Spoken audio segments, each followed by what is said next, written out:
Hello friends, Shashi Agarwal channel के अंदर मैं doctor Shashi Agarwal welcome you all. तो आज का जो हमारा सब्जेक्ट है इंट्रोडक्टरी मैक्रो इकोनॉमिक्स, जिसको हम रिवाइज करने जा रहे हैं और जिसके अंदर जो चैप्टर है that is the balance of payment, जिसको रिवाइज करेंगे। यहाँ पे हम important question on the basis of previous year questions, descriptive question as well as important MCQ को अंडरस्टैंड करेंगे, जो कि ये पिछले सालों के क्वेश्चन पेपर के ऊपर बेस्ड है। अगर आपको मेरा ये एफर्ट सही लगता है तो please do like my video, इसको शेयर कीजिए, कमेंट कीजिए और मेरे चैनल शशि अग्रवाल को सब्सक्राइब कीजिए। तो सबसे पहला जो क्वेश्चन है, foreign portfolio investment witnessed a sharp turnaround during 2023 to 24 with net foreign portfolio investment inflow of US dollar 32.4 billion. इसका मतलब है कि 2023 टू 24 के अंदर फॉरेन पोर्टफोलियो इन्वेस्टमेंट के अंदर काफी इंक्रीज हुआ और नेट एफपीआई इनफ्लो हुआ। तो कौन से सब अकाउंट के अंदर और कौन से साइड पे हमने बैलेंस ऑफ पेमेंट के इसको रिकॉर्ड करना है और रीजन भी बताना है। देखो, जो फॉरेन पोर्टफोलियो इन्वेस्टमेंट है that will be recorded on the credit side of the capital account of the balance of payment account. ये बैलेंस ऑफ पेमेंट के अंदर कैपिटल अकाउंट का जो है सब अकाउंट है। ये क्रेडिट साइड पे इस वजह से रिकॉर्ड हुआ है क्योंकि यहाँ पे हमारे देश के अंदर फॉरेन एक्सचेंज का इनफ्लो हुआ है, हमारे देश ने फॉरेन एक्सचेंज प्राप्त किया है। तो ये ट्रांजैक्शंस कैपिटल अकाउंट के अंदर इस वजह से रिकॉर्ड की जाती हैं क्योंकि दे show the changes in the ownership of financial asset between the resident of a country and the rest of the world. Second question जो है, बैलेंस ऑफ पेमेंट डेफिसिट का मतलब क्या है। देखो, बैलेंस ऑफ पेमेंट डेफिसिट तब अकर करता है जब हमारी ऑटोनॉमस रिसीट जो होती हैं वो ऑटोनॉमस पेमेंट से कम होती है, या हम यूं कह सकते हैं कि ऑटोनॉमस पेमेंट जो है हमारी ऑटोनॉमस रिसीट से ज्यादा होती है, तो जिसकी वजह से बैलेंस ऑफ पेमेंट जो है घाटे में होता है। Question number third, giving valid reason state whether the following statement are true और फॉल्स। हमें दो स्टेटमेंट दे रखी हैं, बतानी है कि ये ट्रू है या फॉल्स है।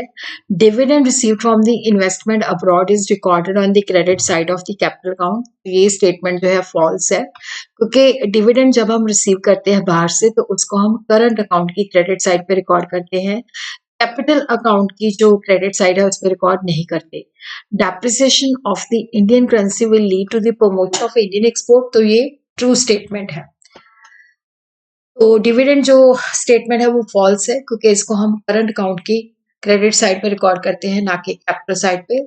और उसी तरह जो डेप्रिसिएशन है of the Indian currency will lead to promotion of Indian export, तो ये ट्रू है। Depreciation of the domestic currency का मतलब है कि ज्यादा रुपीज हमें देके एक डॉलर को परचेज करना पड़ेगा, तो इम्पोर्ट एक्सपेंसिव हो जाएंगी और एक्सपोर्ट हमारी सस्ती हो जाएंगी और राइज कर जाएंगी। Differentiate between autonomous transactions and accommodating transactions. Autonomous transactions वो ट्रांजैक्शंस होती हैं जो प्रॉफिट के मद्देनजर रख के की जाती हैं। अकोमोडेटिंग ट्रांजैक्शंस वो होती हैं जो गवर्नमेंट जो है करती है ताकि बैलेंस ऑफ पेमेंट को बैलेंस किया जा सके। ऑटोनॉमस आइटम जो होती है करंट एंड कैपिटल अकाउंट दोनों के अंदर रिकॉर्ड होती है। अकोमोडेटिंग आइटम सिर्फ कैपिटल अकाउंट के अंदर ही रिकॉर्ड होती है। ऑटोनॉमस आइटम्स की वजह से ही बैलेंस ऑफ पेमेंट जो है सरप्लस या डेफिसिट होता है, लेकिन जो अकोमोडेटिंग आइटम होती है उसका जो ऑब्जेक्टिव होता है करंट जो बैलेंस ऑफ पेमेंट है उसको बैलेंस करना, उसको करेक्ट करना। ऑटोनॉमस आइटम के अंदर गुड्स सर्विसेज की जो है मूवमेंट होती है अक्रॉस द बॉर्डर, तो they may involve movement of goods across the border like import और export of consumer capital goods. Accommodating item जो होती है उसमें गुड्स की मूवमेंट नहीं होती, इसमें सिर्फ ऑफिशियल रिजर्व की जो है मूवमेंट होती है। ऑटोनोमस आइटम जो है उसको अबव द लाइन ट्रांजैक्शन भी कहा जा सकता है, लेकिन जो अकोमोडेटिंग आइटम्स होती है below the line transactions. Autonomous item जो है they are done by the government and private sector, लेकिन जो अकोमोडेटिंग आइटम्स है वो सिर्फ कॉमन सेक्टर ही करता है। Question number 5, balance of payment is an economic indicator of the country's economic health and international financial health। के balance of payment से ही हमें उस देश की इकोनॉमिक हेल्थ और इंटरनेशनल फाइनेंशियल हेल्थ के बारे में पता चलता है। तो इस स्टेटमेंट को मद्देनजर रखते हुए हमने बताना है कि अगर बैलेंस ऑफ पेमेंट सरप्लस है तो उसकी क्या कॉजेज है। देखो, जब बैलेंस ऑफ पेमेंट सरप्लस है या सरप्लस में आता है तो इस मीन्स कि उस देश के अंदर इकोनॉमिक ग्रोथ हो रही है, जिससे उसकी GDP gross domestic product increase हो रही है, जिससे क्या होता है कि इनफ्लो ऑफ फॉरेन एक्सचेंज उस देश में ज़्यादा होता है, जिसकी वजह से बैलेंस ऑफ पेमेंट सरप्लस में होता है। उस देश के अंदर लो लेवल ऑफ इन्फ्लेशन होता है, जिससे डोमेस्टिकली प्रोड्यूस्ड जो गुड्स होती हैं उसकी इंटरनेशनल मार्केट के अंदर डिमांड ज़्यादा होती है, एक्सपोर्ट ज़्यादा होती है, और उस देश के अंदर पॉलिटिकल स्टेबिलिटी होती है, जिसकी वजह से फॉरेन इन्वेस्टर जो होते हैं उस देश के अंदर इन्वेस्ट करना पसंद करते हैं। Question number 6. It records transactions relating to visible and invisible items between a country and rest of the world. Identify the account being highlighted in the given statement. State any two component. देखो ये जो है जिसके अंदर visible और invisible items record होती हैं, ये करंट अकाउंट है। तो current account is highlighted in the given statement. इसके दो कंपोनेंट है, export and import of services. तो जिसके अंदर आ जाता है export and import of services like banking, insurance, shipping, software services. और पेमेंट जो होती है इंटेंजिबल आइटम या सर्विसेज की, इसको हम डेबिट साइड पे रिकॉर्ड करते हैं, रिसीट को हम एक्सपोर्ट साइड पे रिकॉर्ड करते हैं। एक्सपोर्ट और इंपोर्ट ऑफ गुड्स जिसके अंदर विजिबल आइटम जो होती है, टेंजिबल आइटम जो होती है, जैसे मशीनरी है, इक्विपमेंट है, टूल्स है, इसकी एक्सपोर्ट और इंपोर्ट को रिकॉर्ड किया जाता है। पेमेंट जो विजिबल आइटम्स की है उसको डेबिट साइड पे रिकॉर्ड किया जाता है, और जो रिसीट्स होती हैं उसको हम विजिबल आइटम्स की उसको क्रेडिट साइड पे रिकॉर्ड किया जाता है। क्वेश्चन नंबर 7 है कि current account deficit is a cause of alarm. What does a current account deficit indicate about A countries international economic transaction.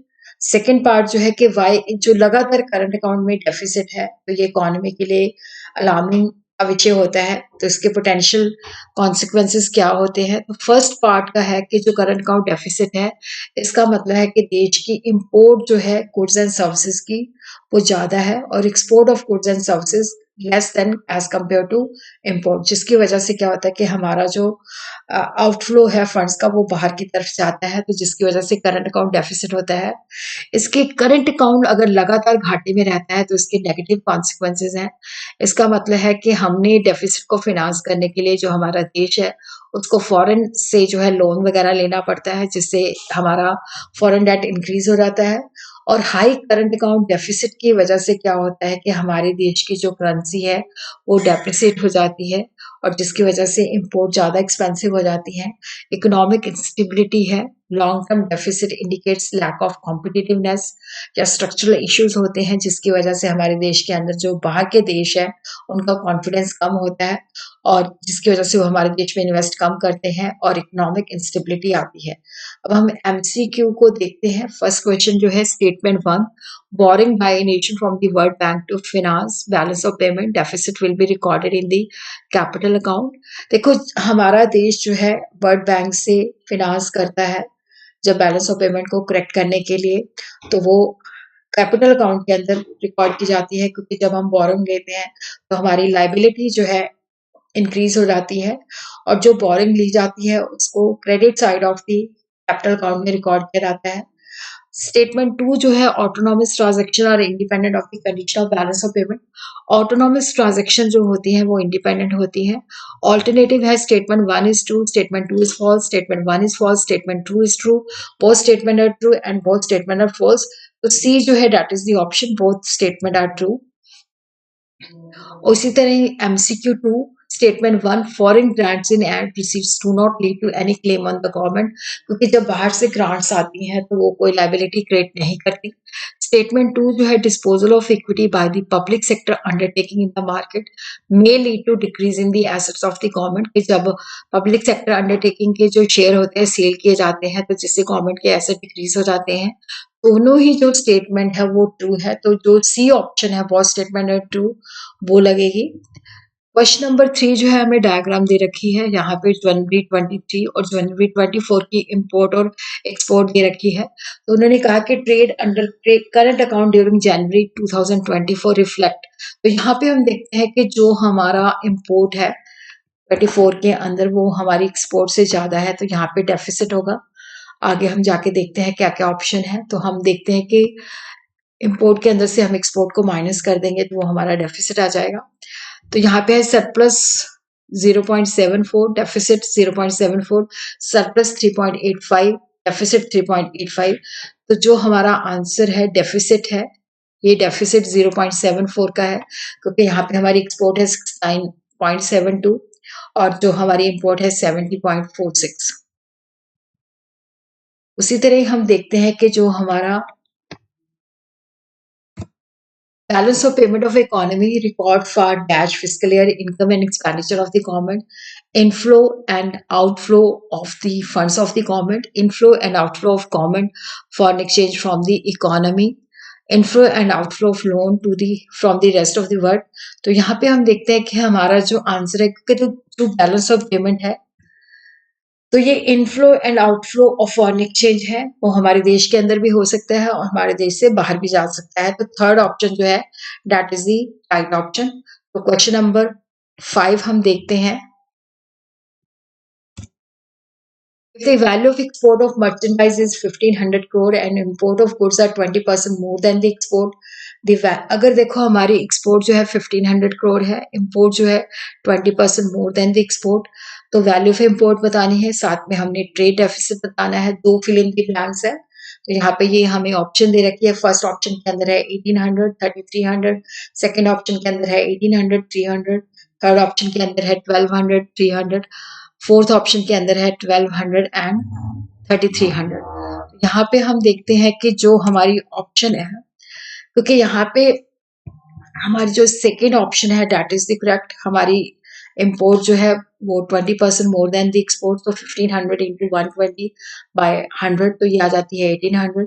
तो इंपोर्ट हमारी 1500 है, एक्सपोर्ट हमारी 18, हमारी इंपोर्ट जो है 1800 है और एक्सपोर्ट हमारी 1500 है। तो यहाँ पे डिफरेंस है 300 का जो है हमारा डेफिसिट है। क्वेश्चन नंबर 6 के अंदर हम देखते हैं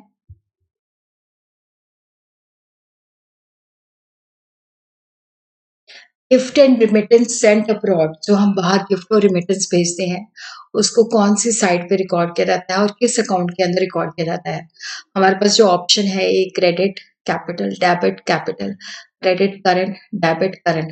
देखो जब हम बाहरले देशों को गिफ्ट और रिमिटेंस भेजते हैं तो वहां पे जो है डेबिट होती है और ये करंट अकाउंट के अंदर रिकॉर्ड की जाती है। MCQ 7 देखते हैं। Suppose that the balance of trade off a nation, exhibit का मतलब होता है दिखाना, ए डेफिसिट ऑफ 50,000 करोड़। तो बैलेंस ऑफ ट्रेड जिसके अंदर विजिबल इंपोर्ट और एक्सपोर्ट आती है वो हमें डेफिसिट ऑफ 50,000 दिखाती है। Import of visible item are 5 times of export of visible items. The value of export of visible items would be rupees dash. तो ये हमें ऑप्शंस दे रखी हैं 20,000, 10,000, 12,500 एंड 20,300। तो ये वर्किंग नोट्स हैं। देखो यहाँ पे हमें बैलेंस ऑफ ट्रेड जो है -50,000 दिखाया गया है। इंपोर्ट जो है 5 टाइम एक्सपोर्ट है, तो हम ज्यूम कर लेते हैं कि हमारी जो एक्सपोर्ट है वो x है, तो इंपोर्ट 5x हो जाएंगी। तो export minus import x minus 5x which is equal to -50,000। तो ये आ जाएगा -4x is equal to -50,000। Minus minus cut जाएगा, तो x जो है that is equal to 50,000 divided by 4। 50,000 को हमने 4 से डिवाइड कर दिया तो ये आ जाता है 12,500। तो जो विजिबल आइटम्स है उसकी जो एक्सपोर्ट है वो है 12,500, जो कि सी ऑप्शन है।